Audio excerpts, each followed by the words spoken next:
I buried myself alive for 7 days. So That you did? yeah, so this is my coffin, and then they put 20,000 pounds of dirt on me. And I spent a week laying down in a coffin. Yeah, and so people knew it was real. We time-lapsed the whole thing. But how you feel?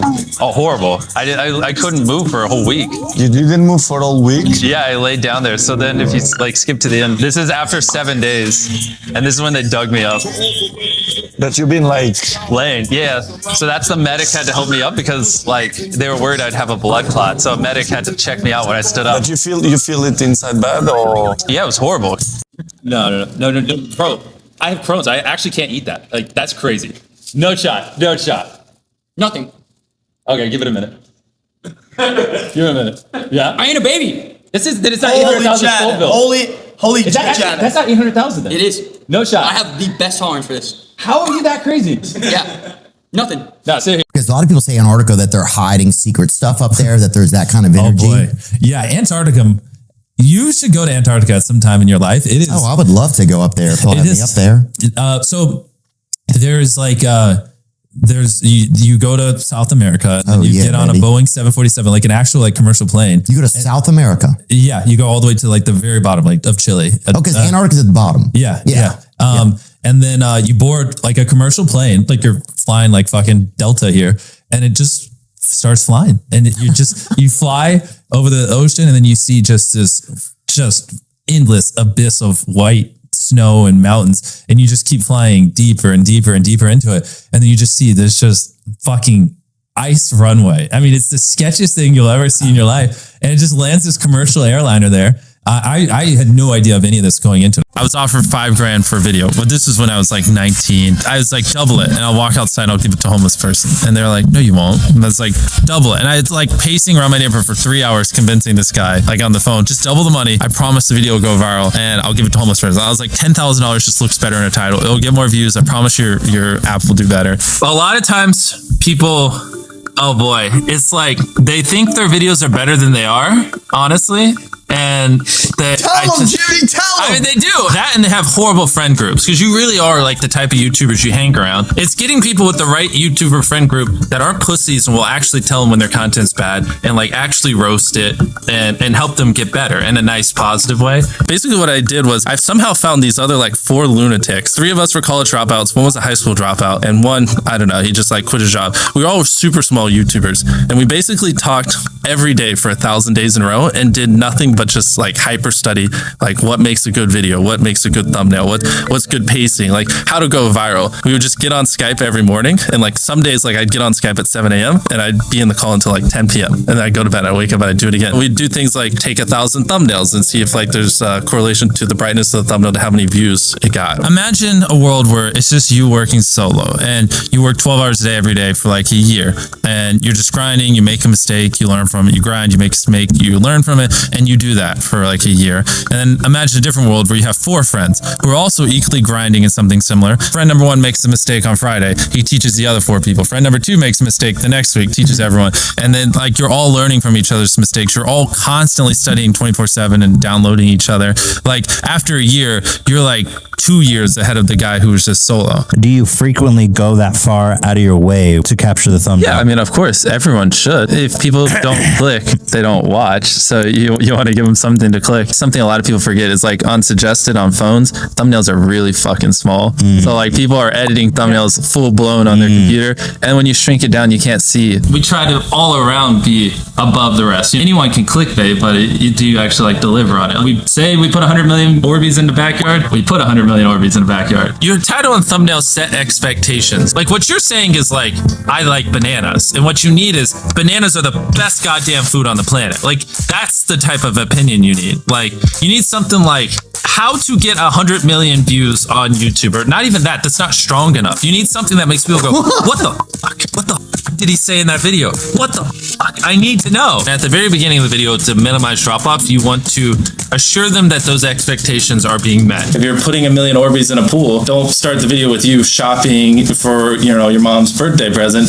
At the beginning of the video, just say, this is 100 million Orbeez. We're gonna fill this pool and this entire backyard with them. Match the expectations, and then you want to exceed them. So you want to assure people that what they clicked on is what they're getting, and then blow their mind and be like, what, you're also getting even more. Anytime you say the word algorithm, just replace it with audience. The algorithm didn't like that video. No, the audience didn't like that video. If I wasn't retaining a viewer, just would it make sense for you to promote it? Why would you promote a 10-minute video that people watch on average a minute and a half? I mean, every video, even the stupid ones, I learned something, you know, and that's something I try to make a very big point of, is like, no matter how bad we mess up, like we sometimes have videos that have horrible retention. It's just like, as long as you learn from it, it's not the end of the world. Every YouTuber says it. It's like, no one will ever be able to replicate my style. I gotta edit it. But newsflash, someone can. It's actually not as difficult as you think. It was good that I got a really strong foundation on how YouTube works and how the style of videos I wanted and everything before I scaled up the team, if that makes any sense. I just want to make sure that's clear, because I've seen people try to build the team without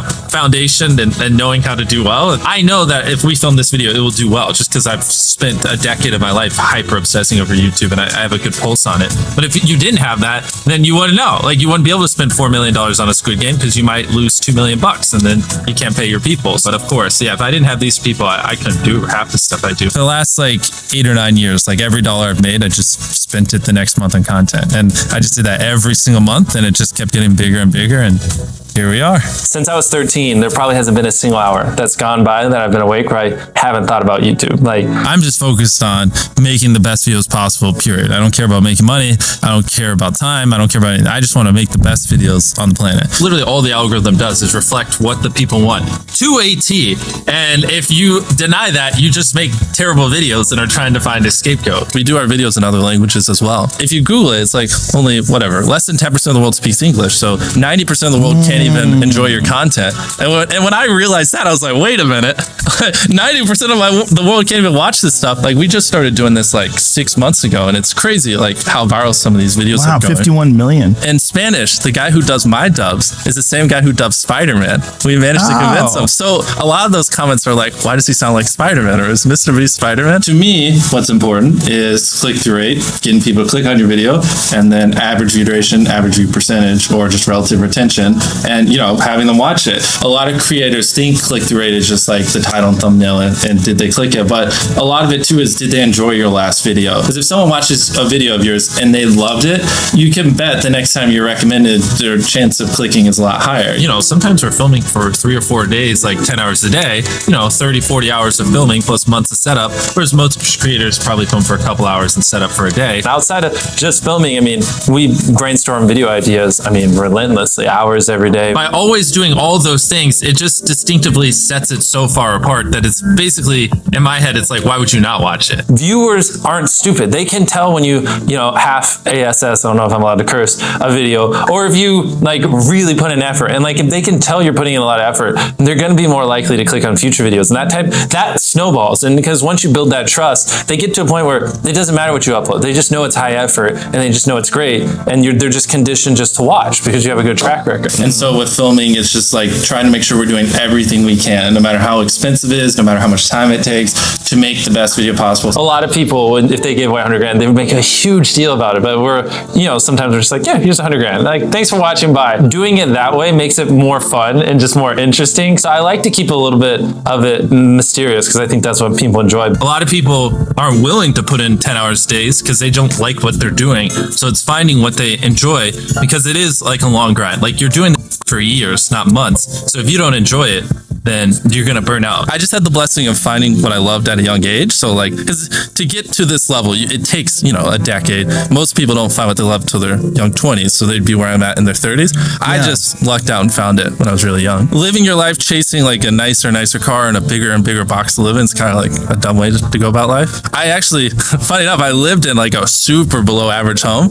And I kind of learned why famous people don't live in below average homes, because someone broke in, stole everything I owned. So I had to get a little nicer house for security reasons. But before I was robbed, I mean, like, my place is like a little duplex, $700 a month. You get a roommate's 360 split. People think just because you go for views means you can't have fun, but you can pull views and you can have fun, which is what we purposely try to do. If you're not doing something that's just inherently fun to you, you're just quit. Just give up. Like you gotta at least semi-enjoy what you're doing, or you're gonna quit long before it gets to the point where it brings in money or whatever else could be driving you. So find what you love, and then I would just hyper obsess. Make sure no one doing what you're doing is doing it better. Make sure the videos are as good as possible. You can be motivated by more than one thing. I'm motivated because I want to support my mom and my family. I'm motivated because I want to employ my friends and help them. I'm motivated because I want to help other people. I'm motivated because I want to be a YouTuber.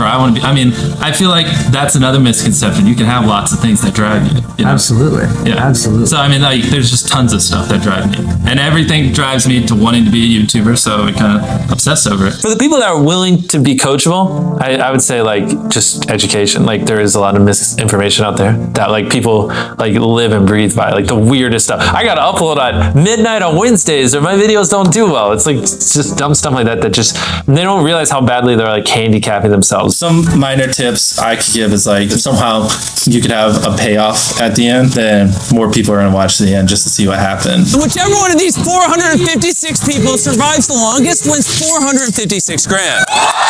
Cut out all dull moments, try not to over-explain things. If a camera just sits on me and I'm just talking for 20 seconds, it doesn't hold retention as well as, maybe me talking and other footage popping up. It's much easier to get 5 million views on one video than 50,000 views on 100 videos. It takes way less effort to get 5 million views on one video. Back then, which I think small YouTubers should do, is I would reply to every single comment. And so I think a few people caught on that I would always reply. And so some people would just be like, I wonder how long it'll take for him to reply. So that was a lot of my comments when I was smaller, but at least it kept him coming back. In your analytics, and most of you probably know this, audience retention. You can see where people click off. Just literally go through your last 50 videos, write down where everyone clicked off, and then just don't do those things again. But wait a minute, Mr. Beast. What if I don't know how to actually improve my average view duration? How do I know where to start? What if I'm just a noob? Well, in order to better retain your viewers, it's first helpful to have a really deep understanding of how they experience YouTube, to put yourself in their shoes.